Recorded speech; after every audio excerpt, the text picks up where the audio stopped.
Salut, bienvenue dans cette nouvelle vidéo. Je m'appelle Lionel, je suis coach préparation physique en ligne pour kitesurfer.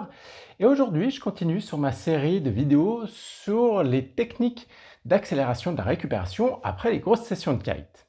Aujourd'hui, je m'attaque à un sujet bien particulier et très pénible, très désagréable. C'est les maux de tête après les sessions de kitesurf. Cette espèce de gueule de bois que tu peux ressentir quelques heures ou voire le jour d'après une grosse session. C'est un problème qui touche pas mal de kitesurfers. J'en fais partie. Certaines personnes que je coach aussi m'ont dit qu'elles souffraient de maux de tête de temps en temps. Et après en avoir parlé avec plusieurs riders sur les spots locaux, je me suis rendu compte que ça touchait pas mal de monde et que du coup, ça méritait de faire une vidéo. Donc aujourd'hui, je vais t'expliquer les causes principales de ces maux de tête et ensuite, évidemment, je te donnerai des solutions pour y remédier et pour pouvoir kiter l'esprit tranquille. Par contre, une chose importante, je ne suis pas médecin, je suis coach, c'est pas une vidéo médicale, donc si les techniques, on va dire les techniques de grand-mère que je vais te donner dans cette vidéo ne t'aident pas, je te conseille d'aller voir ton médecin pour qu'il puisse te faire un diagnostic plus poussé, te donner d'autres solutions. Alors, on démarre avec la cause principale des maux de tête, c'est la déshydratation. Ça arrive typiquement quand tu vas rider pendant plus de 2 heures, que tu y vas de manière assez engagée, que tu fais des sauts, que tu rides des vagues, que tu fais vraiment beaucoup de manœuvres. Tu vas faire un effort, donc tu vas transpirer, mais vu que tu es dans l'eau, tu ne te rends pas compte que tu transpires et petit à petit, tu vas te déshydrater. Donc ton corps va perdre ses réserves d'eau et ça peut générer des maux de tête. Les autres causes sont aussi liées, on va dire, à la sécheresse, à la déshydratation, mais plus focalisées sur certains organes. En particulier les yeux ou le nez, voire les sinus. Dans ce genre de cas, ça dépend plus un petit peu de toi et aussi de ton spot. Pour les yeux, ça touche principalement les personnes qui souffrent déjà un petit peu de sécheresse oculaire. Typiquement les personnes qui portent des lentilles depuis longtemps ou qui ont fait une opération des yeux, par exemple correction de la myopie, qui génère souvent de la sécheresse sur le long terme. Donc si tu as ce genre de souci, donc une sécheresse oculaire, peut-être que tes maux de tête viennent de là. La troisième cause, c'est surtout au niveau des sinus. Et là, ça va dépendre de ta session et de la qualité de l'eau sur ton spot. Donc si tu fais une session freeride d'une heure et demie, 2 heures où tu tombes quasiment pas dans l'eau, c'est probablement pas de là que vient ton problème.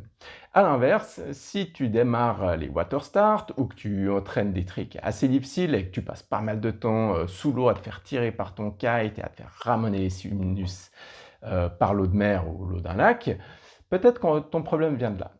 En général, tu ressens une irritation, une gêne au niveau des sinus pendant, voire après ta session.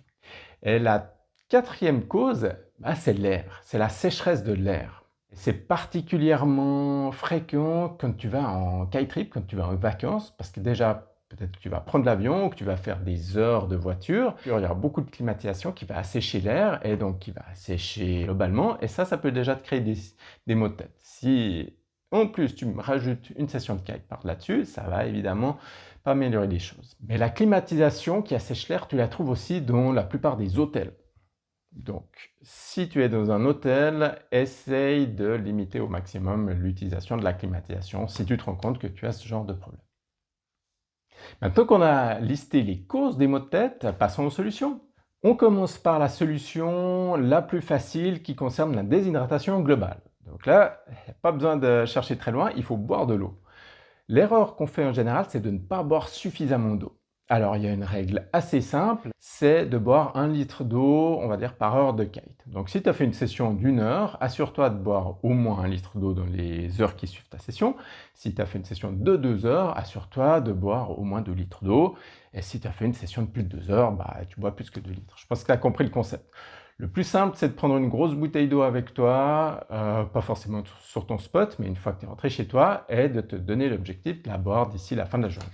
Après, tu vas peut-être me dire que c'est sympa, mais que toi, après une session, tu bois une bière ou un pastis ou un apéro avec tes potes. C'est pas forcément un problème, il faut être conscient que l'alcool déshydrate ton corps et peut générer aussi des maux de tête. C'est pour ça que tu as la gueule de bois après une soirée un peu trop arrosée.